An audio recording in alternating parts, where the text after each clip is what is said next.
Buenas tardes. En esta ocasión hablaremos de los temas de garantías patrimoniales y recursos administrativos. Partamos de la idea de que el Estado, en su actuación frente al ciudadano, tiene límites y obligaciones que le señala la norma jurídica, que sienta las bases de este actuar. Los derechos que el gobernado tiene frente a cualquier actuar del Estado que lo protejan de posibles abusos de autoridad y extralimitaciones jurídicas que lo dejen inerme frente a una injusticia del Estado. Toda actuación de la autoridad debe estar sustentada en lo que señala la normatividad y atribuciones que le permite la ley. Esto garantiza que su actuar frente a las personas gobernadas será con el único y firme objetivo de dar cumplimiento al funcionamiento de su responsabilidad jurídica para gestionar los bienes de la nación y su adecuada administración pública. Esta última se ha definido a que es la acción del gobierno a dictar y aplicar las disposiciones necesarias para el cumplimiento de las leyes y para la conservación y fomento de los intereses públicos. Esta actuación entonces debe ser basada en la ley vigente y como premisa jurídica existe el caso de que el ciudadano afectado a su parecer por el Estado en esa actuación cuente con los mecanismos necesarios que le permiten la normatividad para defenderse de un caso de abuso de autoridad o extralimitación del Estado que afecte su patrimonio o bienes. Para ello, abordaremos como ejemplo de lo mencionado a las garantías patrimoniales y los recursos administrativos. Una definición de las garantías patrimoniales se refiere a los instrumentos o medios mediante los cuales el derecho protege y tutela un bien o valor, o más específicamente a las técnicas de tutela de los derechos fundamentales. Es la protección prevista legalmente de indemnizar la administración pública al ciudadano cuando se le prive de derechos e intereses patrimoniales por razones de interés público. Así, el artículo 27 señala que la propiedad de las tierras y aguas comprendidas dentro de los límites del territorio nacional corresponde originalmente a la nación, la cual ha tenido y tiene el derecho de transmitir el dominio de ellas a los particulares, constituyendo la propiedad privada. La nación tendrá en todo tiempo el derecho de imponer a la propiedad privada las modalidades que dicte el interés público, así como el de regular en beneficio social el aprovechamiento de los elementos naturales susceptibles de apropiación con objeto de hacer una distribución equitativa de la riqueza pública, cuidar de su conservación y lograr el desarrollo equilibrado del país, así como el mejoramiento de las condiciones de vida de la población rural y urbana. Definimos que la propiedad privada es el derecho que tiene un particular, persona física o persona moral de derecho privado, para usar, gozar y disponer de un bien con las limitaciones establecidas en la ley, de acuerdo con las modalidades que dicte el interés público y de modo que no se perjudique a la colectividad. Este artículo 27 de la Constitución vigente construye un régimen triangular de propiedad integrado por la propiedad privada, la propiedad pública y la propiedad social. De este modo, la propiedad privada es tan solo uno de los tres tipos de propiedad que reconoce y regula el orden jurídico mexicano. Este régimen triangular de la propiedad no solo se refiere a las tierras y aguas, sino que comprende también a los medios de producción. Lo anterior, aunado a las libertades individuales y sociales que en materia económica garantiza la Constitución y a las propias atribuciones del Estado para intervenir en el proceso económico, determinan el carácter mixto de la economía mexicana. Bajo este orden de ideas y a partir del concepto de propiedad privada originaria de la nación, debe desprenderse que si bien es cierto que nuestra Constitución mexicana reconoce a la propiedad privada como un derecho público subjetivo, ya no la adopta en su sentido clásico individualista, ya no como una extensión absoluta, sino, por el contrario, la reconoce como una propiedad limitada, derivada y precaria, pero reconocida así, es protegida por la Constitución mediante una serie de garantías establecidas principalmente en los artículos 14, 16, 22 y 28 contra actos arbitrarios de la autoridad. El artículo 14 menciona que ninguna ley dará efecto retroactivo en perjuicio de persona alguna. Nadie podrá ser privado de la libertad o de sus propiedades, sus posesiones o derechos, sino mediante juicio seguido ante los tribunales previamente establecidos, en el que se cumplan las formalidades esenciales del procedimiento y conforme a las leyes expedidas con anterioridad al hecho.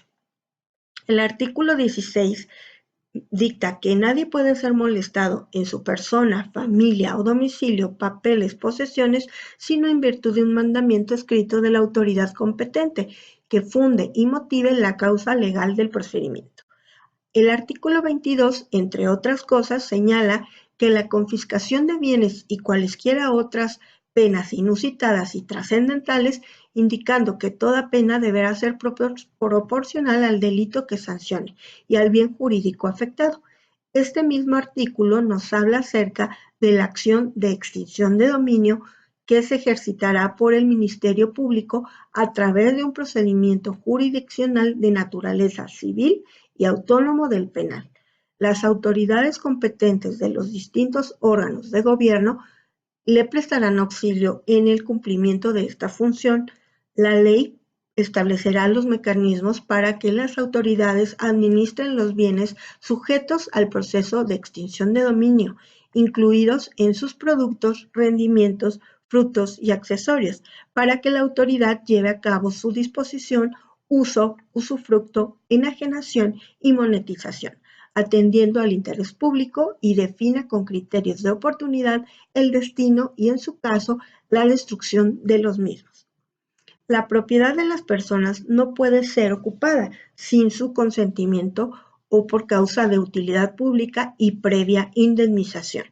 Asimismo, el artículo 28 menciona que el Estado, sujetándose a las leyes, podrá, en casos de interés general, concesionar la prestación de servicios públicos o la explotación, uso y aprovechamiento de bienes de dominio de la Federación, salvo las excepciones que las mismas prevengan. Las leyes fijarán las modalidades y condiciones que aseguren la eficacia de la prestación de los servicios y la utilización social de los bienes, y evitarán fenómenos de concentración que contraríen el interés público. Así pues, tenemos que la definición de los recursos administrativos nos permitirá entonces ubicar mejor de qué manera poder defenderse de actos arbitrarios, ya que se puede definir como un medio para atacar un acto administrativo que se hace valer normalmente ante un órgano administrativo. Se trata de un instrumento del que dispone el administrado lesionado en su esfera de derechos e intereses por un acto administrativo a fin de obligar a la autoridad administrativa a hacer una revisión de la oportunidad o de la legalidad social del acto atacado. El recurso puede ser considerado como una reclamación dirigida a una autoridad administrativa a fin de dar solución a un conflicto que tiene como fuente un acto jurídico cuyo autor es precisamente una autoridad administrativa. Las clases de recursos administrativos se dividen o los podemos encontrar como recursos de alzada y reposición y extraordinario de revisión. El recurso ordinario es el recurso administrativo que cabe contra las resoluciones que no pongan fin a la vía administrativa y contra los actos de trámite que determinen la imposibilidad de continuar un procedimiento o produzcan indefensión. Se recurrirá ante el órgano jerárquico del que dictó la resolución impugnada. El plazo para interponerlo es de un mes. Transcurrido ese plazo, la resolución será firme a todos los efectos, sin perjuicio de su impugnabilidad mediante el recurso de revisión. Esto lo dicta la Ley de Régimen Jurídico de las Administraciones Públicas y del Procedimiento Administrativo Común en los artículos 107 y 114. Ahora bien, el recurso extraordinario de revisión puede definirse como un recurso administrativo de carácter extraordinario o excepcional que tiene por objeto la revisión de la validez de actos administrativos firmes en base a unos motivos y circunstancias tasadas. Así pues, el instrumento que permite a los ciudadanos recurrir a los actos que son firmes en vía administrativa para que sean revisados por el órgano que los dictó, siempre que se dé alguna de las causas que permiten su interposición. Uno de los presupuestos para que pueda interponerse un recurso extraordinario de revisión es que el acto administrativo sea firme, lo que significa que debe tratarse de un acto contra el que no quepa recurso administrativo ordinario alguno, sea preceptivo o facultativo. Pues bien, de esta manera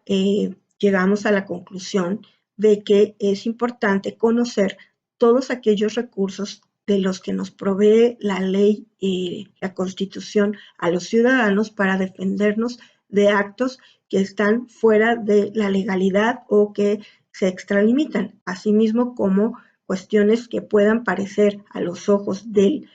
afectado, del ciudadano afectado, pues una vía para defenderse y que existan los mecanismos legales adecuados. Muchas gracias.